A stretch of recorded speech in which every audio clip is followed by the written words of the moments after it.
make a comment or ask a question, please do so, or indicate that you want to do so in the conversation box, and I will come to you and allow you to have your say as quickly as we can. So if we can move on with the first item on the agenda, which is apologies for absence. I have one apology, which is from Councillor Cheadle. I think that's all, Janice. Yes, that's right, Leader. Thank you. Everybody else seems to be present, which is excellent, and very pleased to see you all and everybody else who's in attendance. Let me just get my agenda up.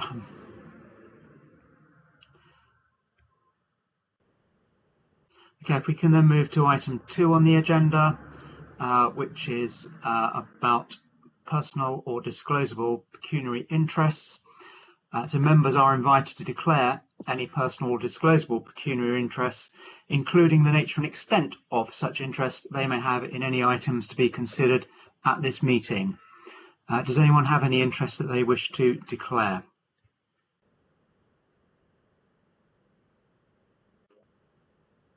So nothing coming forward. Janice, if anybody does realise that they have an interest at the appropriate time, please declare it and we'll deal with it at the time. Items requiring urgent attention. I have none. I don't think there are any, Janice. Would that be correct? That's right, Leader, yes. Thank you. Item 4, confirmation of minutes of the meeting held on the 28th of July 2020. We'll go through these page by page, if that's okay. So if you can refer to those minutes. Does anybody have anything on page 1, page 2, page 3,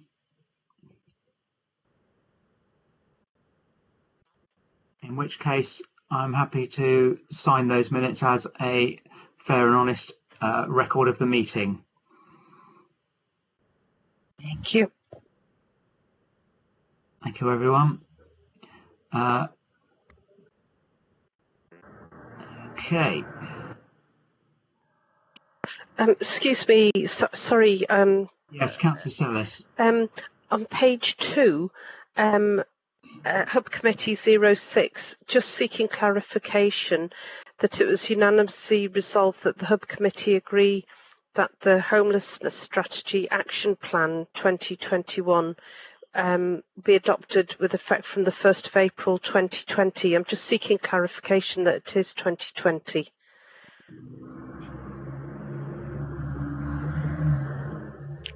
I believe so, but I will double check. I was just. That.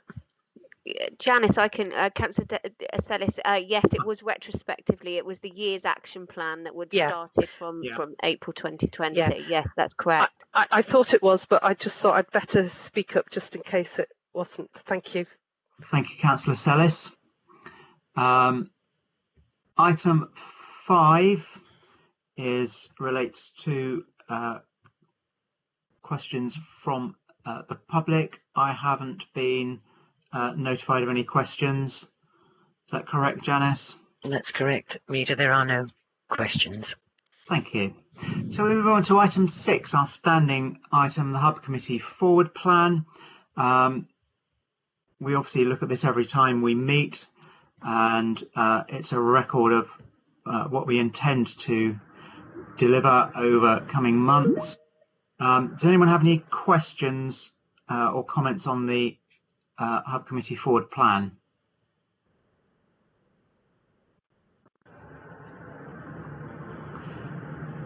Can I take it as read then that everyone is happy with that and the contents of it, and we're all planning ahead for the things that are coming up at the next few meetings? So we can take that as read, I think, Janice. In which case we'll move on to item 7, which was a separate document. So we'll probably just need to realign slightly and get that on our screens to do with the recovery plan. So give me a second and we will move to that.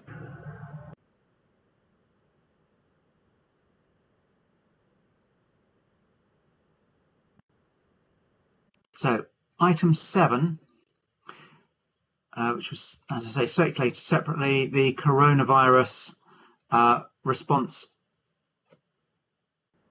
and draft recovery and renewal plan. The original plan and a report is attached that was discussed at Overview and Scrutiny Committee, and that's attached for information. Overview and Scrutiny Committee agreed to note the Council's response to the coronavirus pandemic and the outputs of the member workshops. We previously discussed that, and very grateful to everyone for their input into those workshops. As a result of that, progress was noted about the development of a recovery and renewal action plan, and delegated authority was provided to the group leaders in consultation with the chair and ONS to nominate members for ongoing task and finish groups to progress the recovery plan. There is to be an update to Overview and Scrutiny in November 2020, and it was requested that the report be sent on to the Hub Committee for us to consider and move forward. I think there's been some really excellent input by members into the plan, and it's resulted in a very wide-ranging number of initiatives that we will progress through the task and finish groups. I think it's worth mentioning at this point that I'm sure we will not be able to effectively move forward with every single suggestion that has been put forward, but it's important at this stage that we've collected those, recognise those, and bring them back through the task and finish groups to decide on our priorities. I felt it would be useful if we also use this bottom-up led approach to inform an overarching strategy that the Council should consider and adopt, so that we have 4 or 5 major items that will give us targets to aim at and an overall strategy that we can work towards and drive towards over the remainder of this Council. Obviously, we've talked about and looked at the strategy and strategic objectives before, but what I would like to do, and have therefore asked to be added to the agenda for this meeting, and in light of the discussions at the meeting, to ask officers to start working on the development of a new corporate strategy with a view to it being presented to the annual Council meeting on the 25th of May next year for adoption, and take us through hopefully to the end of the present term of the Council and perhaps slightly beyond. I think the things that come out to my mind from the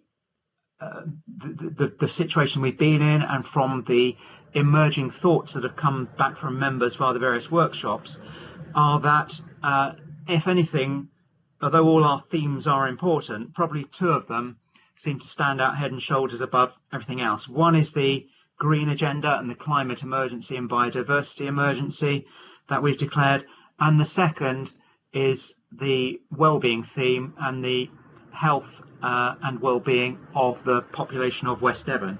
And I'd really like to try and bring those 2 themes to the fore. The sort of strategies that I have in mind might include the following. These are just, I stress, my thoughts in conjunction with other members that I've had discussions with and in conjunction with the Chief Exec. And this is the sort of things that we might want to try and develop, just to give you an idea. Probably developing plans to become a virtual or hybrid council because of the way that our communication has worked online. Communicating really well with our communities, with towns and parishes, with county and beyond, and creating a role for councillors as active community engagers, and perhaps by doing that freeing up a slightly different role for Kilworthy Park as our piece of real estate. Secondly, to focus on broadband connectivity for West Devon through Connecting Devon and Somerset as a means of driving our economy forward and improving income, opportunities and lives within the borough as a result. Thirdly, to fully stand behind and actively support Tavistock's position as the gateway to the World Heritage Site and West Devon's visitor economy and business economy, all of that being built around a destination marketing strategy for access and enjoyment of green and active travel within the borough, including long distance walkways, cycling routes, linking heritage, other activity and cultural nodes within the borough. Fourthly, to drive forward on carbon reduction, perhaps a big statement project about our wonderful natural environment of Dartmoor and the Tamar area of outstanding natural beauty, probably linked to setting up a network of cycle hire hubs and electronic charging points, linking that to the network outlined above. There's a lot of history and culture within the borough and a lot of amazing landscapes, and if we can link all those together with some kind of active tourism network, active travel tourism network, I think that will be something we can really get some marketing behind. And finally, in keeping with the meeting this morning, setting out some real and achievable aims with regards to homes and carbon-free homes and affordable housing that is fit for purpose. So those are just my thoughts on it, and I'd welcome any other thoughts. So we're not seeking to set that strategy here. What we're looking at doing is setting a ball rolling, considering it at some length and in some detail, and coming back with a fully worked out strategy to that council meeting on the 25th of May. That will also be informed by the work going on in the task and finish groups, but will provide a real substance for those task and finish groups to come up with the activities and the actions that will lead to the achievement and completion of the strategy. So on that note, I'm really happy to take any questions before we consider the proposals that we are set out in the document. Any questions at this stage?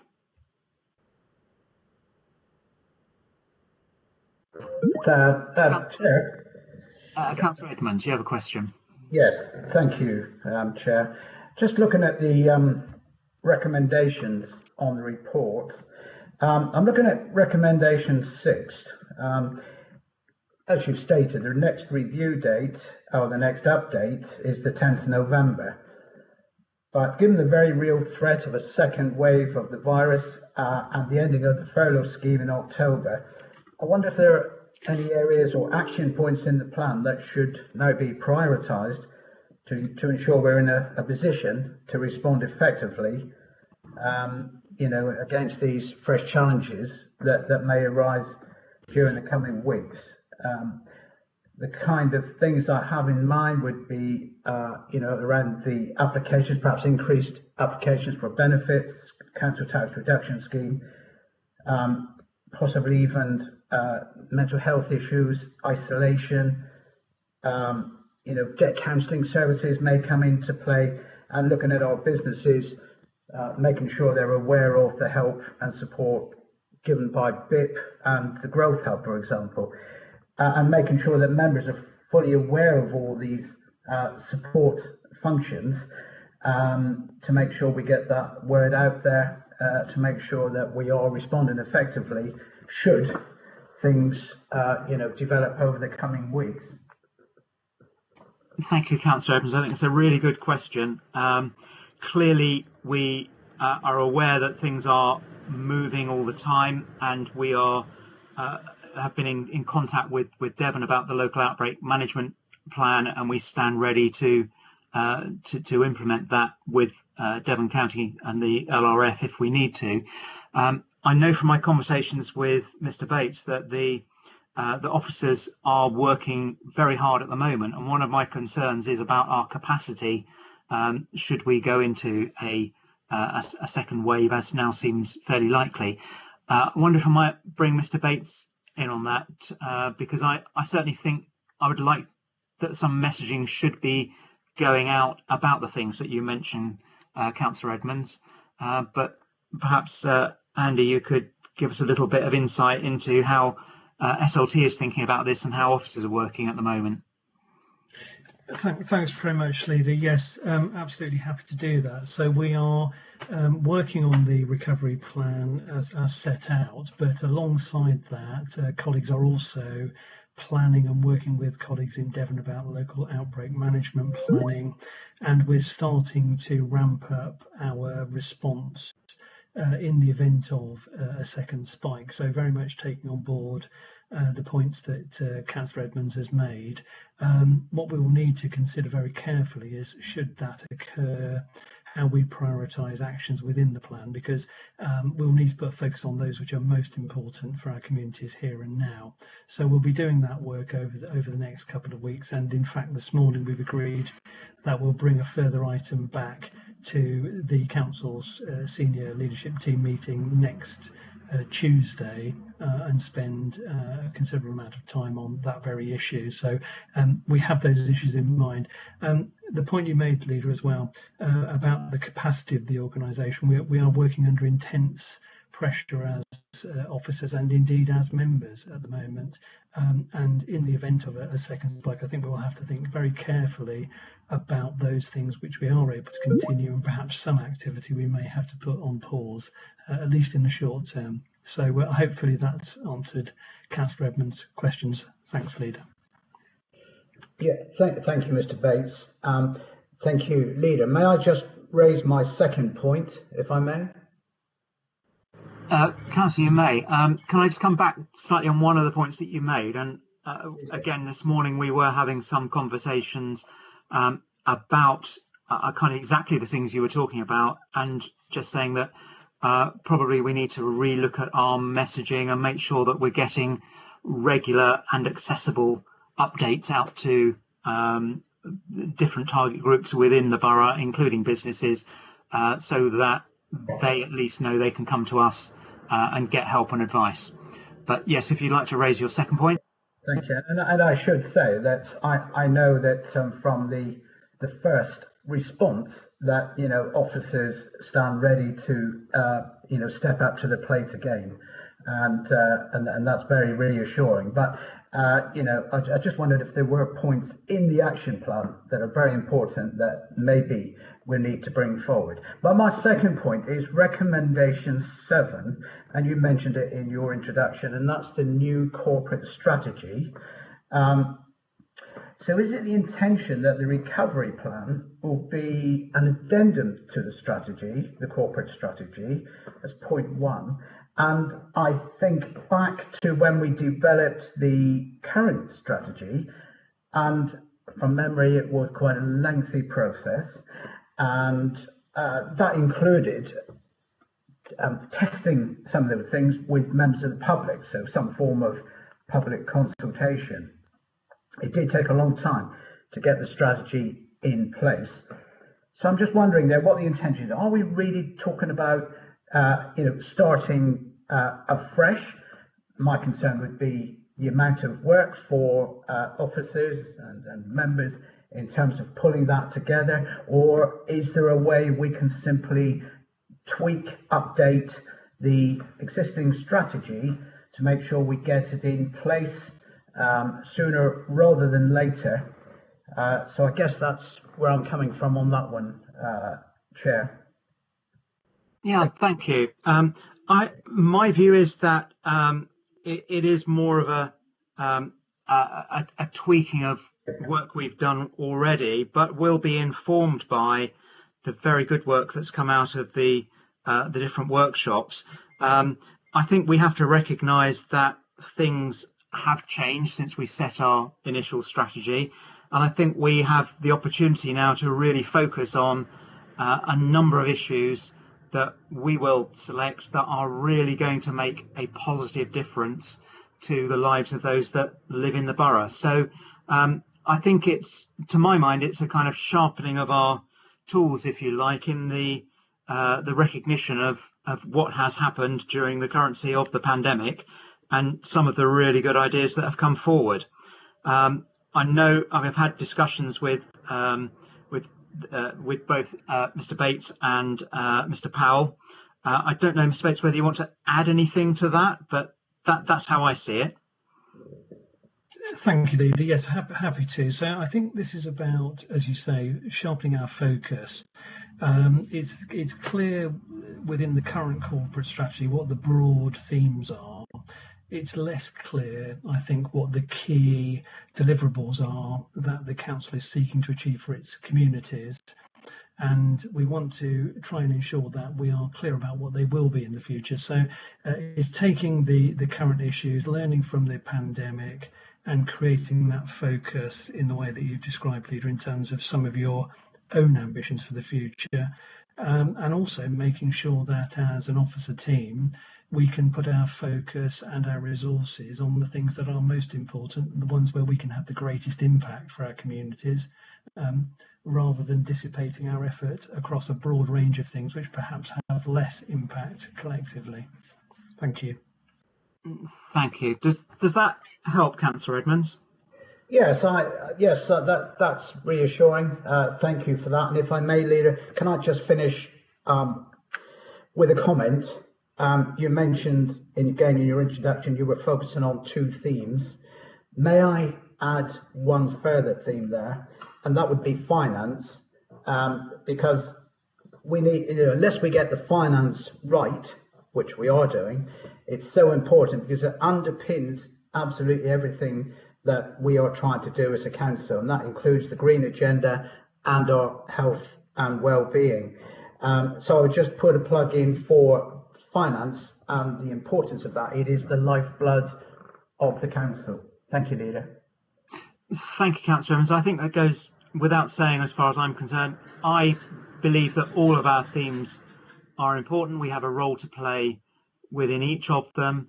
The point that I was probably rather clumsily trying to make was that I think the epidemic and the situation we've been through and are still in, probably to my mind, has brought a couple of those slightly nearer to the top, if you like, and made them important. But as we've discussed before, all of those themes interlink in what we're doing as a council, and clearly the way we run the council and our financial position is intrinsic and really important in what we're trying to do. We can't do it without. So thank you for your comment. I completely agree. Yeah, thank you. Thank you, Chair. Yeah.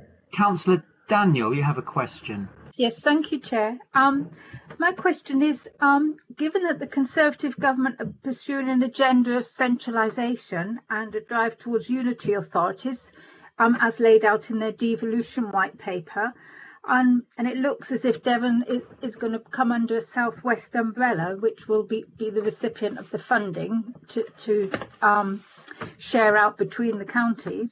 How much energy and funding are we actually able to devote to pursuing our own agenda, and should we really be taking the wider considerations now rather than go a long way down and find that we can't implement very much? And I'd really like to know some of the detail of what's being planned for us.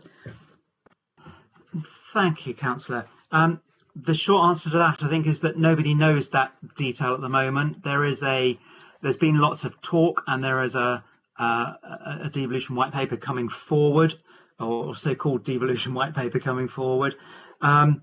I think in the short to medium term, there is going to be no change, and we owe it to our communities to continue to plan.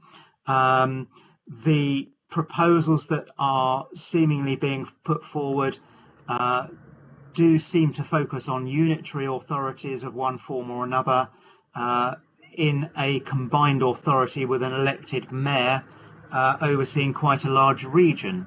But it's all talk at the moment. There's nothing that has been decided, and it won't be decided for some time. There are a number of places in the country where progress is being made towards unitary authorities, and those are being held up in various ways, sometimes as reasons for doing it and sometimes as reasons for not. My information and the information that we've shared at county level is that the government's capacity to deal with those sort of situations is stretched at the moment, and we would certainly not in Devon be in any first wave of changes that took place, and maybe not even in a second wave of changes should things go that far. I also have heard that there were discussions at number 10 about this whole episode, and the response from Number 10 was that they didn't want to engage in any of this reorganisation whilst we were in the middle of the current pandemic. So I certainly don't think anything like that is going to happen in the short term, and we need to plan for the medium term and respond to our community's need. And I think what we're planning on doing is absolutely the right thing to do. Furthermore, we have a vision of working very closely with our parishes and towns and engaging them in local governance. We also have a vision of working within Devon with other district councils and unitaries in Devon and with the county council. And what we want to do in doing that, I believe, is to show that the present system works and can work very well and works very well for Devon.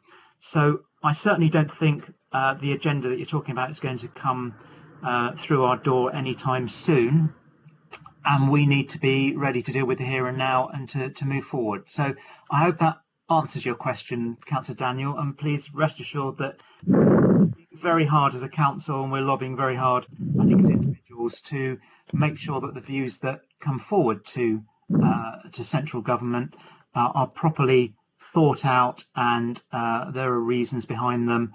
I know the LGA, Local Government Association, and the District Councils Network are similarly working very hard, and we've had input into that debate as well.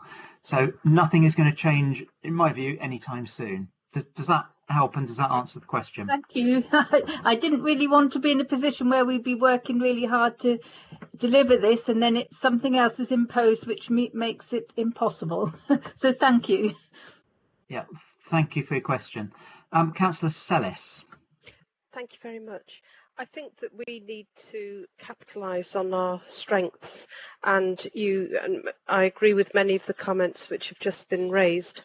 For example, the area of outstanding natural beauty, world heritage, active travel, there's an immense amount of work going on about that already, and we need to just, as the Chief Exec was saying, we really need to sharpen our focus and what we can deliver. We've actually got a wealth of information out there, and we need to work and develop on these issues which are in our corporate strategy. We've declared our climate emergency, and we need to really need to strengthen that, and equally with all affordable housing. So we've got a lot of stuff and information and at our fingertips already. How we plan and bring all this together and create a strong corporate strategy will, I think, be exciting, and there's an awful lot of enthusiasm among all members, I suggest, and we should be able to do this really effectively, and I think we just have to crack on. Councillor Daniel's question, we don't know. But as the leader was saying, we just have to crack on and look after our residents as we are at the moment. Thank you. Thank you, Councillor Sellis. Councillor Moody, you have a question. I'm now with you. Yeah, just a couple of points, actually. First of all, I would like to thank the officers and members for putting all the hard work to get our draft recovery plan sorted and into the situation we're in now. But the question was that it's important that with the task and finish groups, that the task and finish groups don't go down the route of business as usual and ask the difficult questions and really do some blue sky thinking. I think that there have been times in our discussions in groups where people have said, well, we can't do that because. I think we should be looking at everything as a possibility. So that's my first point. The second point is that a lot of our recovery plan is based, and the word Team Devon is repeated throughout the recovery plan. I understand that Team Devon are lobbying for funds, so to enable us to do particular things. However, how do we ensure that West Devon gets their fair share of those funds? So that's my first question. I've got another question about Team Devon. Thank you. Team Devon is really I suppose a name that Councillor John Hart has coined for the districts and the county working together, which has happened in a number of different ways. We have a Devon Districts Forum where the district leaders meet, and then Councillor Hart is invited in with his chief exec Phil Norrie, and we've had some really helpful and interesting discussions over the past 6 months, and even before that, but certainly during the currency of this pandemic. And there's a commitment really that everybody in local government in Devon is working together and working together well, and that has been noticed and commented on at various strands of government further up the feeding chain, if you want to put it that way. The reason for working together is obvious, that as Devon have a responsibility for areas such as the economy and have funding for that and routes to get additional funding. We have also a responsibility for our own local economy. So it makes sense for us as a relatively small district council to work with the other districts and to work with Devon in order to leverage as much as possible out of that arrangement. So we work very closely together as leaders, but the chief execs are also working closely together, and various other officers are working closely together. So I think we will have seen that in areas such as when the discretionary grant was first mooted, the officers at Mr. Brooks' level all worked together across Devon to come up with a flexible but standard system that took account of the needs of each of the districts and enabled us to distribute those funds in as fair and as quick a way as possible without anybody being able to say, well, why are you doing this in Teignbridge and this in Torridge and this in West Devon? So it has very much has its benefits, but it also has its benefits in leveraging resources to come out. It doesn't make sense for us, I don't think, to do anything that's too diverged from the direction that Devon are taking. And that is working at a number of different levels in a number of different subjects. So wherever we coalesce with Devon, we're working together. Does that help at all, Councillor Moody? Well, I just wanted to get confirmation that we will be getting our share of the funding that's coming down into Team Devon, and just wondered, how is it going to be the squeaky wheel syndrome, or are we doing it under a formulaic method of sharing the funds? So that's really my question. Okay, there's no formula set up. There's obviously funding that is coming direct from the Treasury to district councils. Where funding is coming through Devon, there's no specific formula that's set up, but we will be able to work with them and bid for funds and get them to put resources into projects by cooperation and by talking to them. So it's right. Certainly not a formulaic approach. But by debate, basically. And I'm so going back to Team Devon, it isn't a single entity. It is a number of different layers of entities. Because my next question was going to be, is it solely an officer led group, but you're saying that you do have member led subsections of Team Devon? Yeah, it's not purely officer led. There is there's leader involvement as well, and it's not really a formal arrangement as such. It's really us as authorities working together and cooperating, and I think that's something that is to be welcomed, and I think it has had a beneficial effect. Thank you, Neil. Councillor Hayworth, you have a question.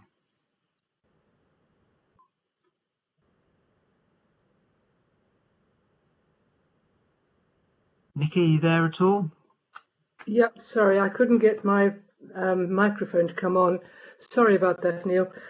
Neil, to echo Councillor Sellers, there's obviously a lot of work being done on active travel and working how to make that help the recovery plan.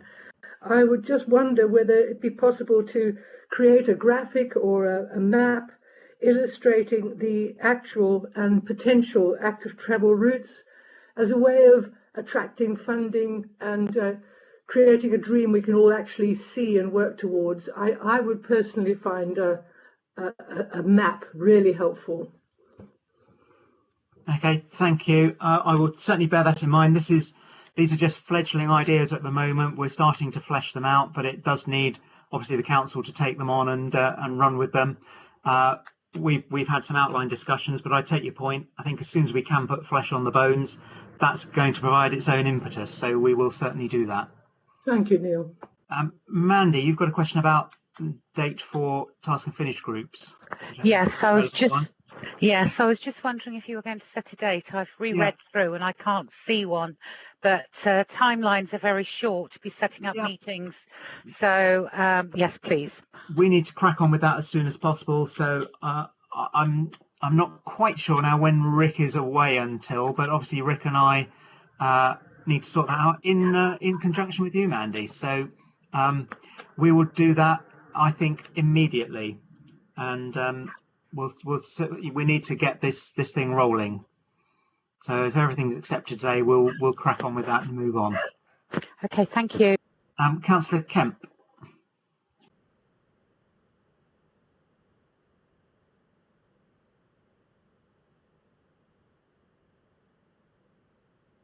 Claire, are you there or struggling with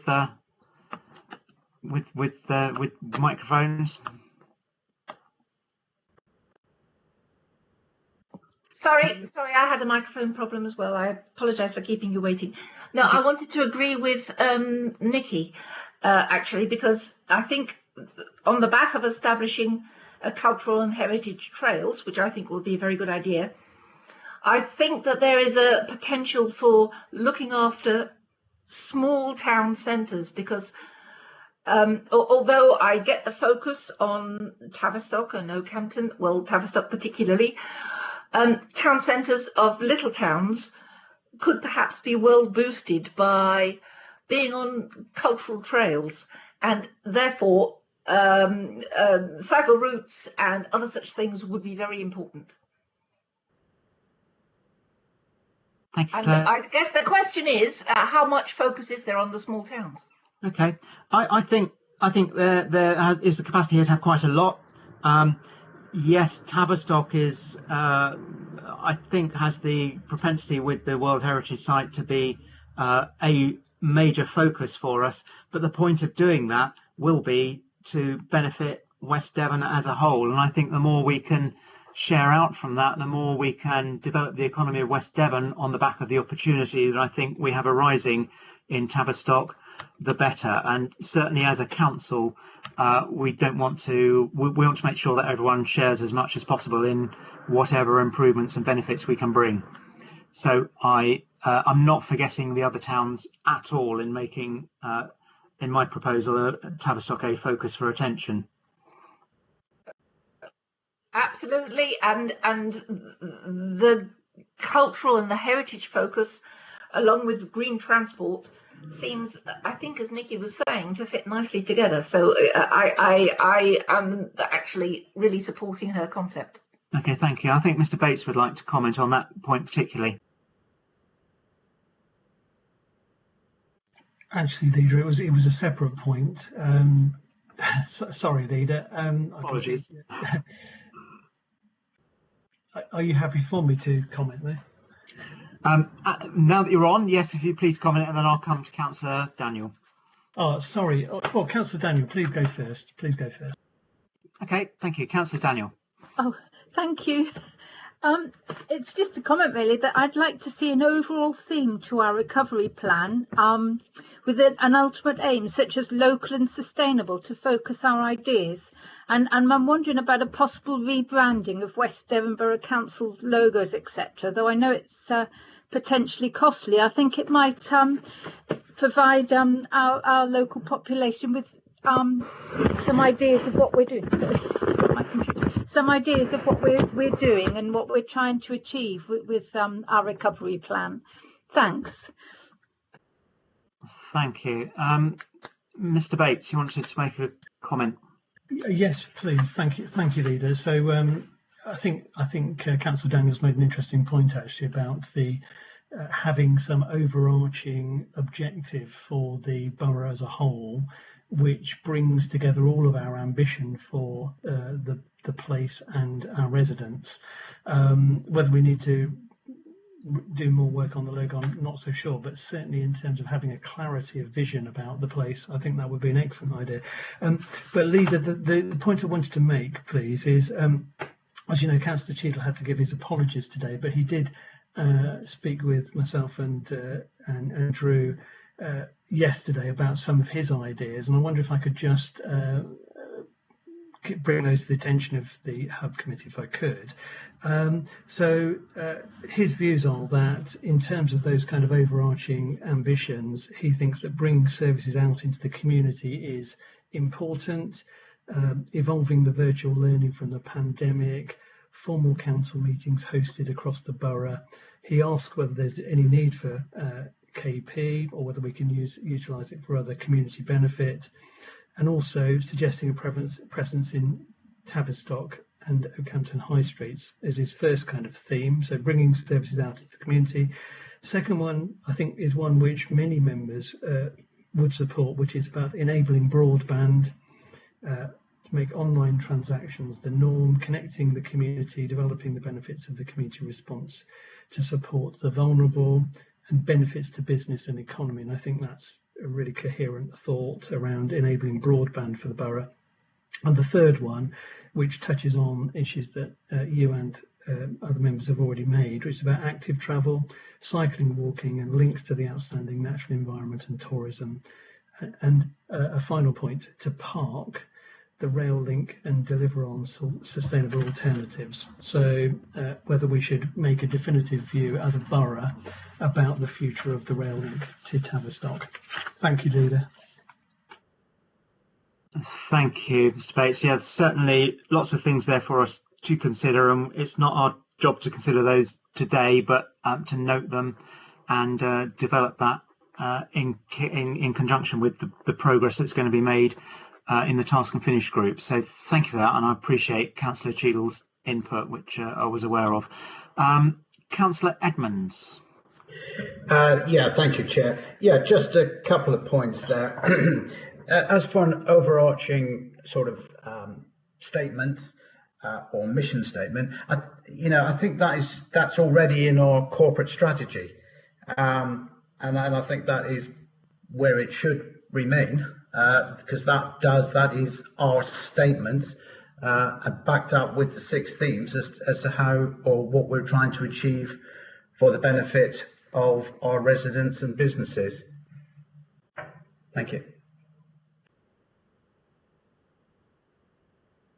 Thank you, Councillor Edmonds. Are there any other questions, members, before I move the recommendations and we can move into debate?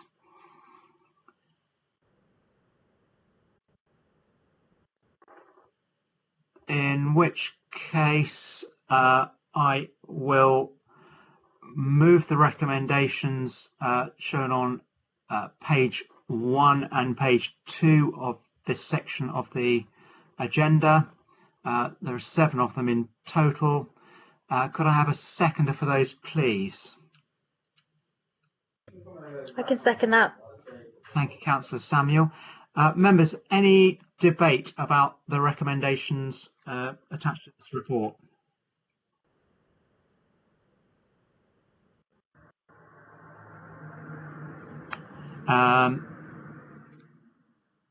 Thank you, Mr. White. Any debate at all, members? I think we've raised some very interesting points in the question aspect.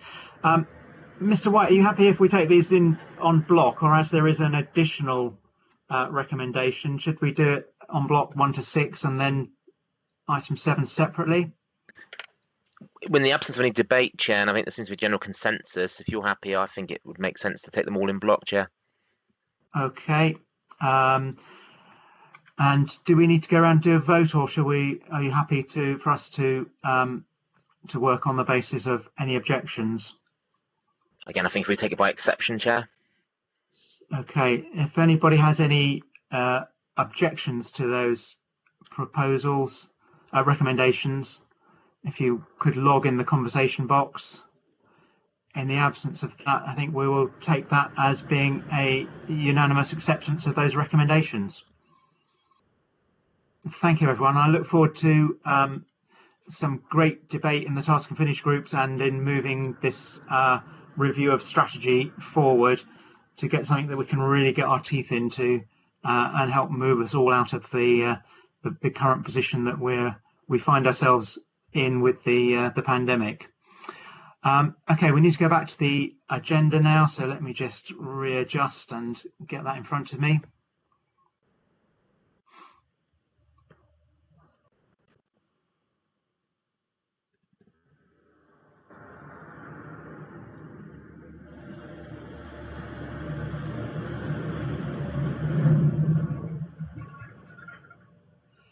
Okay, we're going to move on to item 8, which is the amended budget 2020 to 2021. This is part of the budget setting process, and members will see in front of them a report about the revised budget setting process. I think we have discussed this at some length and looked at the options in a workshop and online, and there is a way that we believe that we can resolve and balance our budget for this current year by taking some money out of reserves. I think it's really important that we at this stage adopt this and that we are prepared to accept using our reserves. I think it's very important that we maintain our capacity to act at the moment and to support our communities, and I hope that the recommendations in this report will be accepted by the committee and we can move forward. It's a very comprehensive report, and Mrs. Buckle is here to answer any questions if needed. Does anyone have any questions with regards to the report?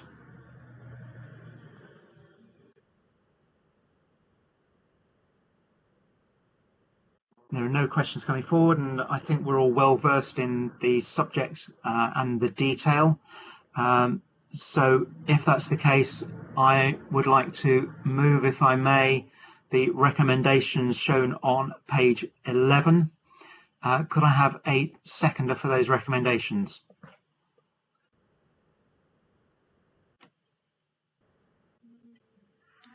I can second that.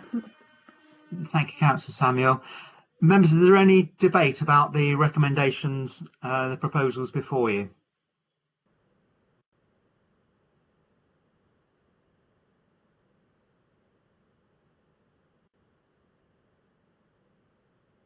Okay, no debate coming forward. So again, we can move, I think, to the vote. I think, Mr. White, in view of the content and its importance, that we should take a recorded vote. Agree, thank you, Chair. And of course, when it gets to Council next week, it is legislation dictates that we do need to have a named recorded vote at Council on the budget. Thank you, Chair. Okay. Okay, so I will call your name, and then if you can confirm that you've heard the debate and how you were voting, please. Councillor Edmonds.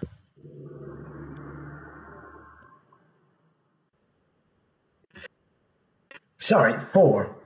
Thank you. Councillor Jory. 4. Councillor Leach. 4. Thank you. Councillor Moody. 4. Thank you. Councillor Mott. 4. Thank you. Councillor Pearce. 4.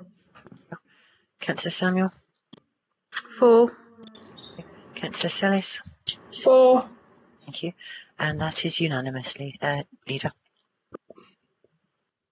Thank you, Janice. That's excellent. Thank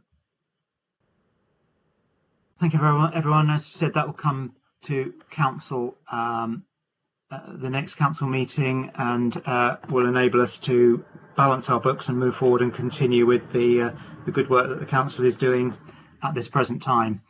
If we can move on to item 9, the write-off report, and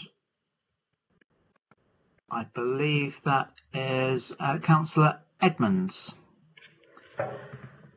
Thank you, Chair. This report covers Q4 debt write-offs and the year-end position at 31st of March 2020. The Section 151 officer has written off debts under 5,000, totalling 71,500 during the final quarter of 1920. This report seeks Hub Committee approval to write off debts in excess of £5,000. The tables starting on page 43 of the report summarise the write-off position. Housing benefit overpayment write-offs on table 1 have increased during 2019-20 as a result of writing off outstanding debt that was deemed to be irrecoverable.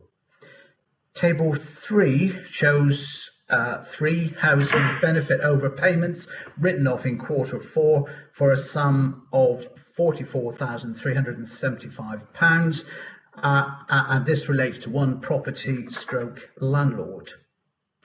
Table 3 also shows 2 non-domestic rate cases written off, totaling £105,574. One relates to a commercial property where the business proprietor has entered into an IVA, and the second case is a local business which has gone into liquidation, resulting in a write-off position of £98,887.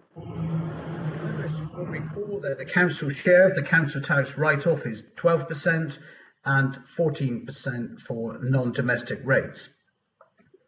Housing benefit overpayments do not come off our bottom line as a result of receiving housing benefit subsidy from the government. Our collection rates for both council tax and non-domestic rates remain in line with other Devon councils.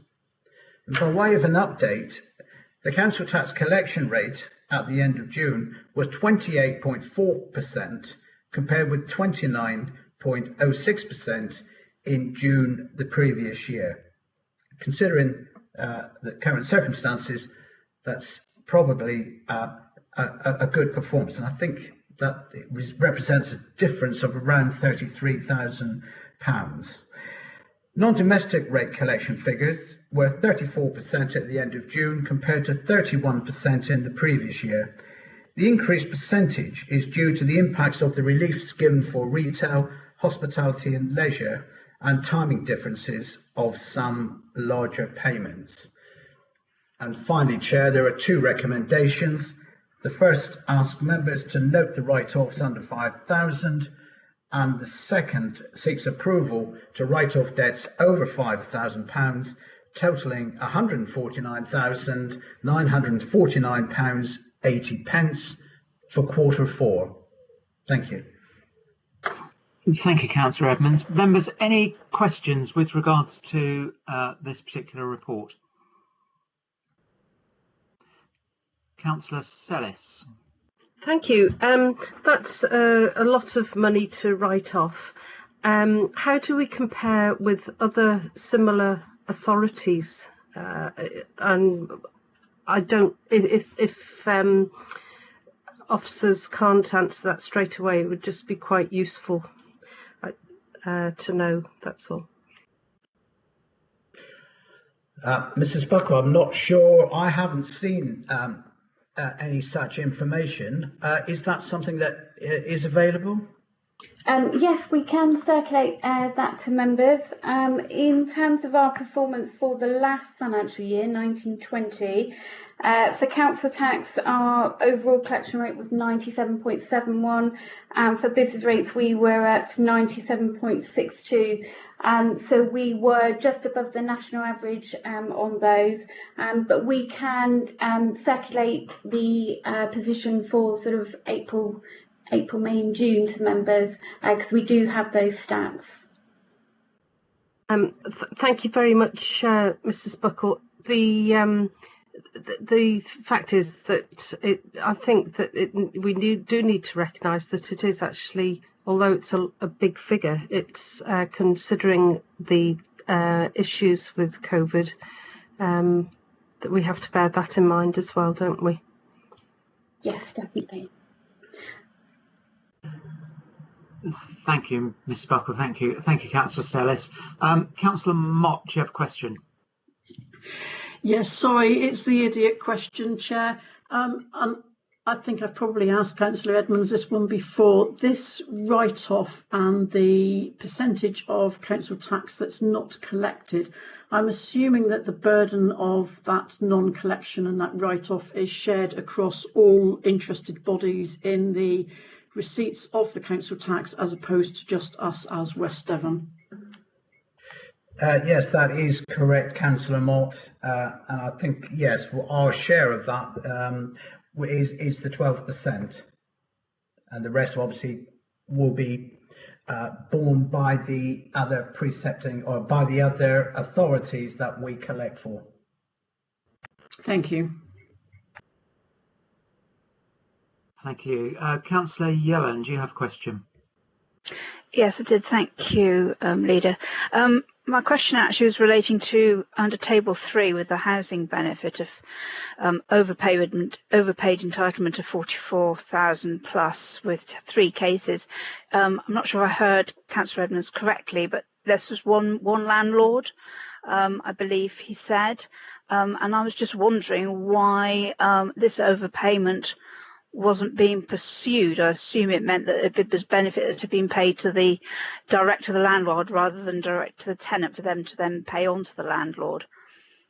That is correct, Councillor Yellen. It does relate to one property, one landlord. I think, Chair, that if you wish to go into a more detailed look or explanation regarding the circumstances of this write-off, we may need to move into part 2. Would that be correct? I would say that would be correct, yes. And I would say that it has, of course, been pursued in line with the Council's recovery process. But I think if we're to go any further than that, I think we would need to move to part 2. Councillor Yellen, do you need more information on that, or could we perhaps answer that in writing outside the meeting? Actually, because I'm happy for it to be answered outside the meeting, but I do think it is possibly something that does need to be a response if there's one landlord, essentially, because that's a lot of money for not to be pursued by one landlord. So I do think, in interest of scrutiny, actually, essentially, that perhaps at least members do need to know. And I can understand if it's one landlord why it would need to be part 2 items, so that the obviously we shouldn't be able to identify the landlord. Okay, I'd be happy to make sure we do that outside of the meeting if that's okay. Yes, yeah, no, don't expect the meeting to be held up to go into part 2 with all the associated complications from doing that remotely. Great, thank you. Any other questions, members?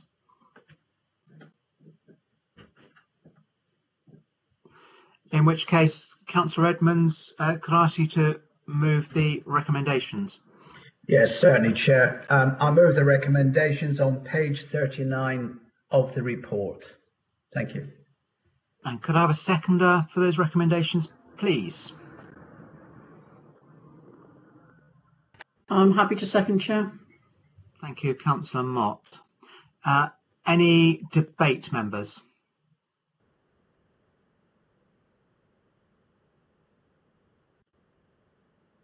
In which case we'll move straight to the vote. I think, again, in view of the subject matter, Janice, if we could, we'll do a recorded vote, if that's all right.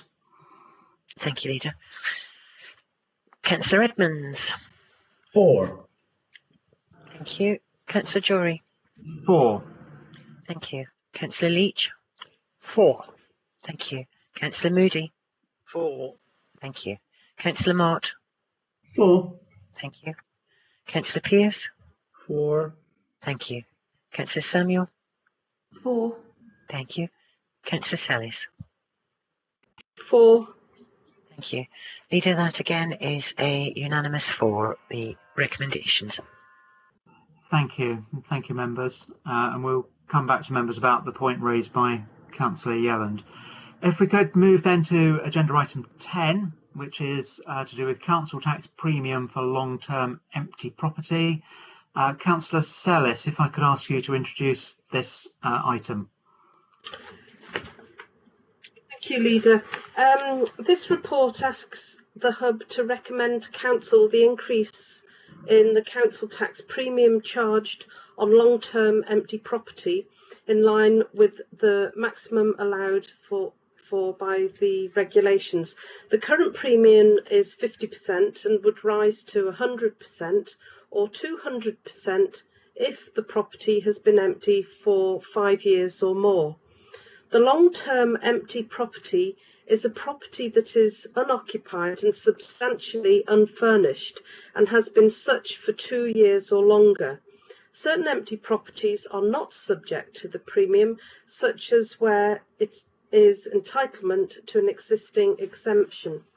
The purpose of the increase in the premium is to encourage the owners to bring the property into use and increase the availability of housing stock. Thank you, Leader.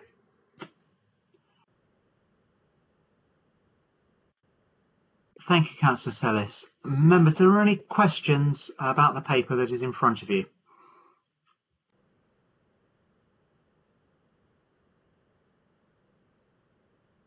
Councillor Yelland, do you have a question? Sorry, Councillor Mott, I do apologise. Can I come back to Councillor Mott first? Sorry, Councillor Yelland. Thank you, Chair. So I was poised with my finger ready for the microphone. Who wants to be a millionaire? Fastest finger, isn't it? Could I just check, please, Chair? The properties that are unfit for habitation, how do they fit into this? Because I'm conscious that we do have properties in the borough that are on the verge of falling down and that are not fit for habitation. And it just seems a shame that these buildings are basically allowed to fall down with no comeback on the owner or any responsibility for those. So I was just curious where they fitted into this, please.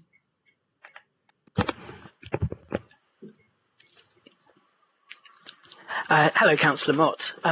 If the property is banded for council tax, then it will fall under the 2-year rule. So provided it's got a banding, then if they are unfit for habitation and they have been empty and unfurnished for longer than 2 years, they will pay the premium. There is a stat 8 where the property would be taken out of banding and then it would just disappear from the council tax records. But that would be the decision of the valuation office. So any of those that are derelict, if they're still banded, they will pay the premium. Thank you. And those then, that's...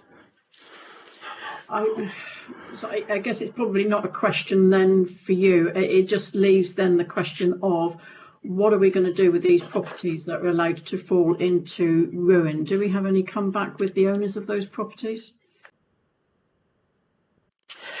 I think that would be outside of council tax. That would be more the powers of the environmental health team in bringing empty property back to use. Once the property's been removed from council tax, once it gets to that stage, then certainly our ability to levy any charge at all would go. Thank you. Thank you. Leader, it's Drew Powell here. Would you like me to answer the question in terms of what we can do on those properties? Please, Mr. Powell, thank you. Thank you. There are a range of powers across both environmental health and planning that can be used to bring properties back into use. From a visual perspective, we can pick up under the Town and Country Planning Act if it's having an adverse impact on the amenity of the area. So that's something our planning enforcement team could consider if we can have details of the specific property. If a property obviously is occupied, then environmental health can deal with it in a number of different ways in terms of its fitness for habitation. And there are a range of things under empty dwelling management orders and so on. So there are a suite of different tools. None of them are particularly easy to use, but certainly the team could look at any particular properties that you have in mind, Councillor Mott. Thanks very much. Thank you, Mr. Powell. I will forward the details. Thank you. Councillor Yelland, apologies for coming to you later rather than sooner, but the floor is now yours. Thank you. It was actually a similar question to Councillor Mott, actually, but with a slightly different slant to it. I was going to ask about uninhabitable properties, i.e. when they have no kitchen or bathroom. In other words, they're not necessarily derelict or falling down, but they, you know, you couldn't actually currently live in them because there isn't a kitchen and or a bathroom actually installed, but the owner isn't sort of doing anything more in terms of renovations. So I presume that owner would then need to go back to the valuation office if they wanted to challenge liability around council tax. Otherwise, they would be eligible. Have I understood that correctly? Or liable, rather? Fortunately, for council tax purposes, it needs to be major or structural work. So a new kitchen or bathroom, a lot of people still reside in their house while they have those fitted. So we wouldn't class that as an uninhabitable property, and certainly the valuation office wouldn't take it out of rating just through the absence or somebody taking out a bathroom or a kitchen. The uninhabitable rules at the moment means that a property would get a maximum of 12 months of 50% council tax. So they would still pay, even if it is uninhabitable, they'd only get a 1 year period of a reduction. But like I say, it has to be major or structural.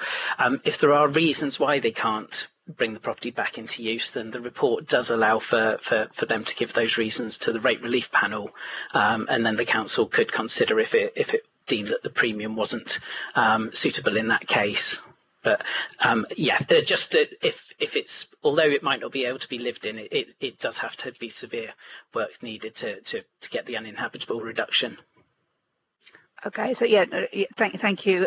Yes, I was meaning it was properties that were empty, being unlived in, but needing sort of work, and that would include things like that, or what you call it, not damp proofing, those sorts of things, you know, technical things. Yes.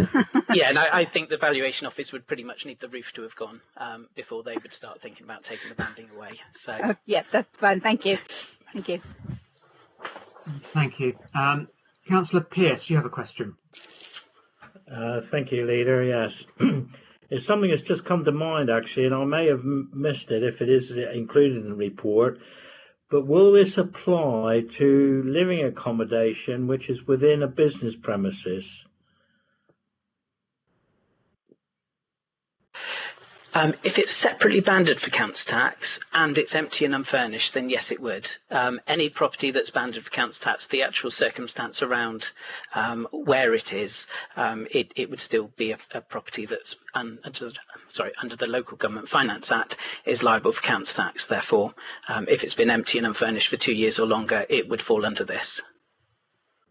Okay, thank you. And Councillor Edmonds, you have a question?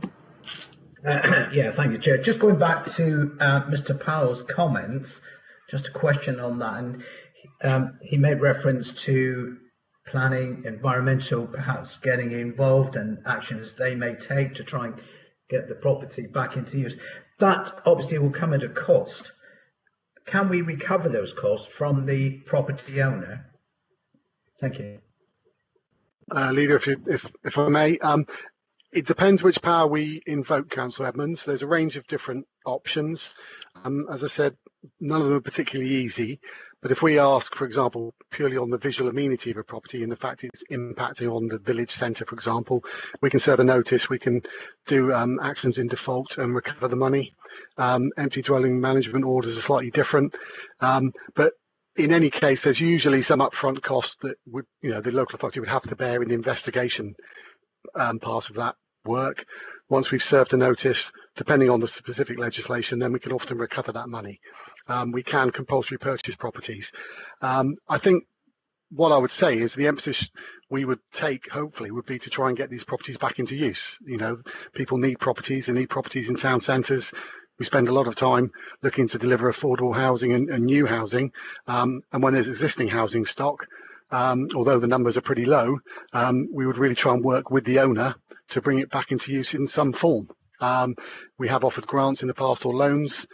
So I think we would explore every option really, but obviously, without trying to spend any of the council's money or recouping it whenever we can. Yeah, thank you. That's helpful. Thank you. Councillor Leach, you have a question.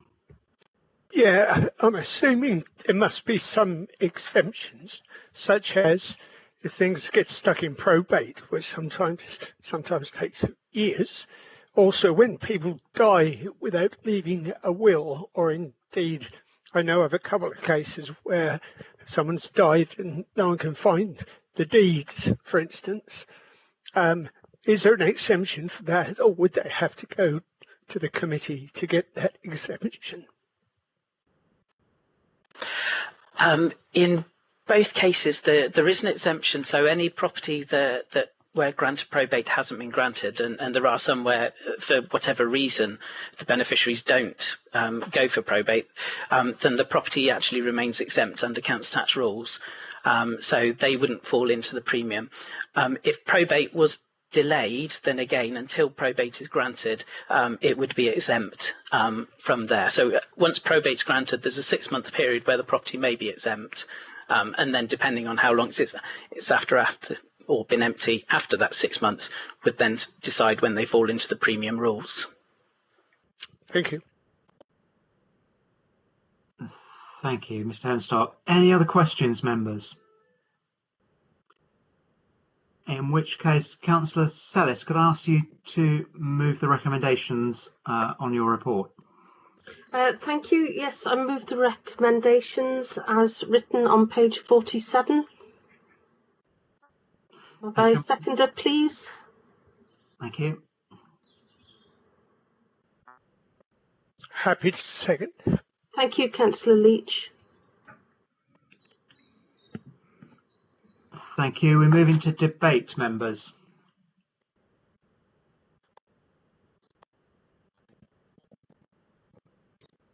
I think the paper is very clear. Councillor Edmonds. Thank you, Chair. Well, I should be fully supporting the recommendations.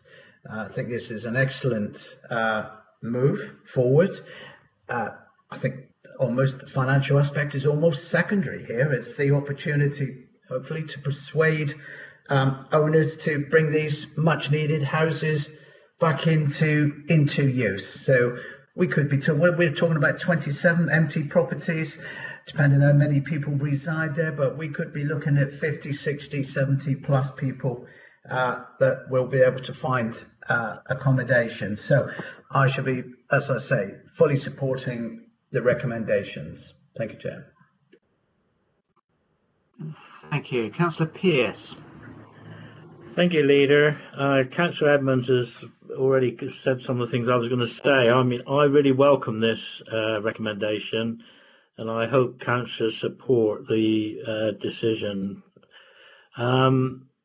It's, in my view, it's long overdue. We've had so many properties in West Devon that have been empty for a long time and allowed to fall into disrepair. And I think it's, you know, we need to be seen as being active in bringing these back into use. So I really welcome the recommendations and I will be supporting. Thank you. Thank you. Councillor Moody.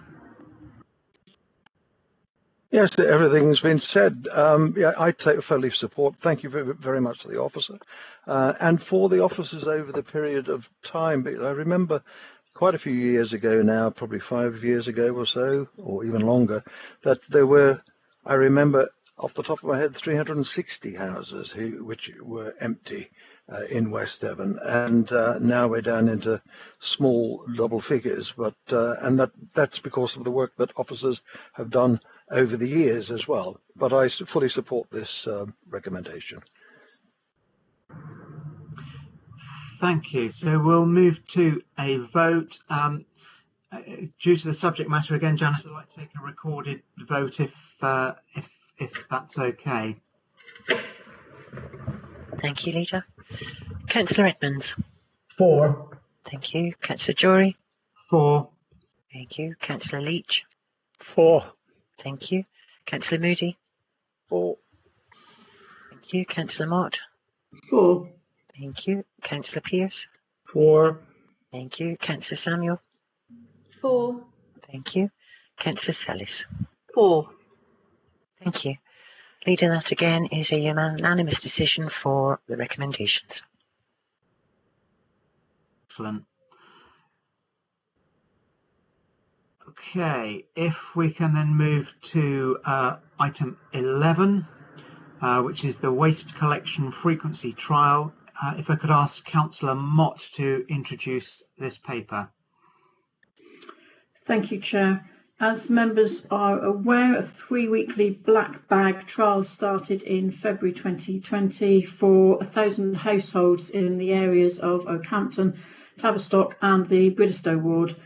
The original report required an update to come back to the committee to allow us to decide if we were going to continue with the trial and to hear of its possible effectiveness.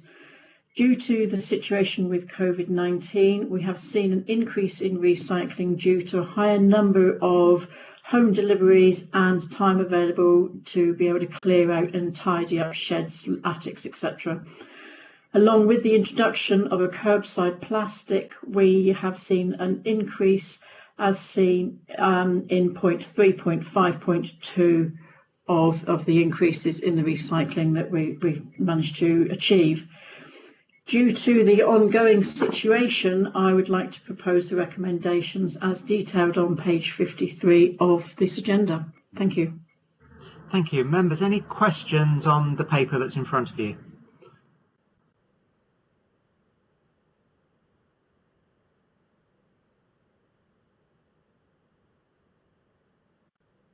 There are no questions. Councillor Mott, if you'd like to formally propose the recommendations. Thank you, Chair. So I would like to propose the recommendations 1, 2 and 3 as detailed on page 53 of the agenda. Thank you. Can I have a seconder for those, please? I'm happy to second, Chair. Thank you, Councillor Moody. Members, any debate on this topic?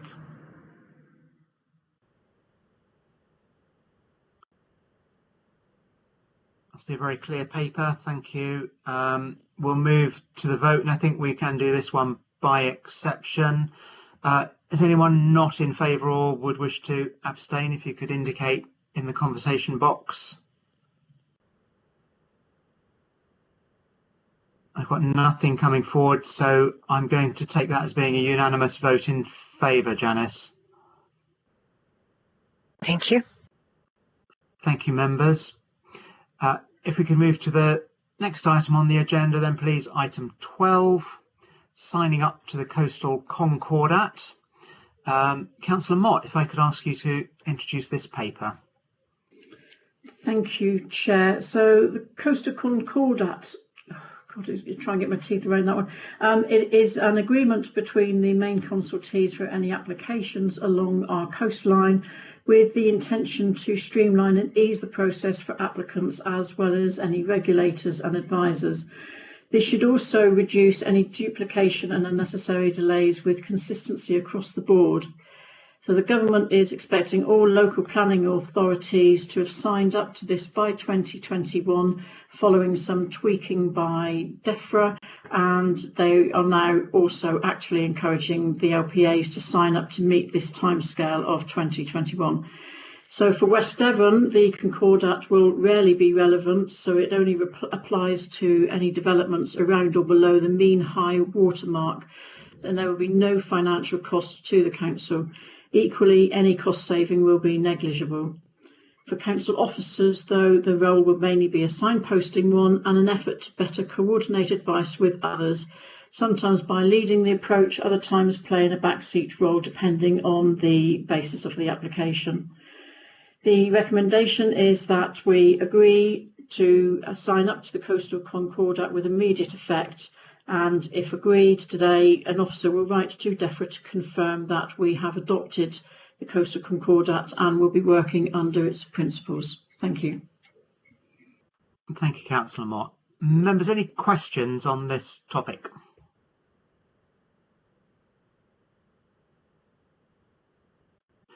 Okay, no questions coming forward. I think, again, it's all very clear. In which case, Councillor Mott, if I could ask you to propose the recommendations. Thank you, Chair. I think after all that blurb, I could have just said, well, you've had the report, and now let's crack on. So, members, please, my recommendation is that we agree to sign up to the Coastal Concordat with immediate effect as detailed on page 61 of your agendas. Thank you. Thank you. If I could have a seconder, please. Happy to second. Thank you, Councillor Sellis. Any debate, members? Councillor Edmonds, you obviously have a great interest in the coastal region between the high water mark and the low water mark. Chair, you sound surprised. No, yeah, well, I am, but to me, I think it's another good example of the benefits of partnership working. Sorry, did you get that, Chair? My voice is... I did, thank you. I completely agree. And yes, clearly we don't have as much coastline as other areas, but it's important that we're involved in these things, and it all helps in terms of that collaboration. So very much in favour. Any other debate, members? In which case we'll move to the vote, and we'll do this again by exception. So if anybody is not in favour or would like to abstain, if you could indicate in the conversation box. I have nothing coming forward, so I'm going to take that, Janice, as a unanimous acceptance of the proposals. Thank you, Leader. Duly noted. Thank you. Okay, so that draws the meeting to a close, members. Please, as Mr. White has indicated, stay on the call. We're going to have a briefing about the fusion situation, so we'll just wait for confirmation that live streaming has been switched off, and we will move into